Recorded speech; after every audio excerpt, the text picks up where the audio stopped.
जय श्रीराम आपदामपहत्तरं दातारं सर्वसंपदां लोकाभिरामं हरे रामं प्रियोनमाम्यं భగవద్బంధువులారా శ్రావణ మాసం పూజలో నిత్యారాధన జరుగుతుంది. ఈ శ్రావణ మాసంలో జీవన్ మహావిష్ణుకు పుట్టినది వెంకటేశ్వర స్వామి వారు పుట్టినది రోజు శ్రావణ నక్షత్రం. కావున ఈ నక్షత్రము శ్రావణ నక్షత్రం ఈ నెల మొత్తం శ్రావణ మాసంలో విశేషమైన పుణ్య ఫలాలు ఉంటుంది. కావున ఈ పుణ్య కాలం లోపల భగవంతుని ఆరాధన చేస్తూ దీపాలను చేస్తూ స్వామివారికి నైవేద్యం పెడుతూ నిత్యారాధన చేసిన వారికి విశేషమైన బతుకు జరుగుతాయి. అలాగే గోదావరి లోపల కూడా అందరూ గంగాస్నానం చేసి శ్రావణ సందర్భంగా స్వామివారికి పూజిస్తారు. ఈ శ్రావణ విశేషమైన ఏంటంటే శుక్రవారం నాడు అమ్మవారికి వరలక్ష్మి వ్రతాలు తీసుకుంటారు.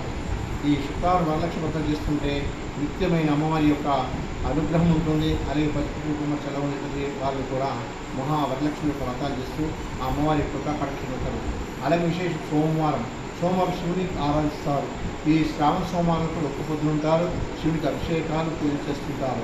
అలాగే ఇంకో వారం మంగళవారం మంగళగౌరి శ్రీ మహాదేవి శ్రీ పరమేశ్వరి యొక్క భార్యైన పార్వతీదేవి సర్వమంగళ మాంగళ్య శివ శ్రీనివాసానికే శరణ్యం త్రికే గురు నారాయణీ నమస్తే అని అమ్మవారిని స్మరిస్తుంటే ఈ నెలలో 3 వారాలు విశిష్ట ఫలితం.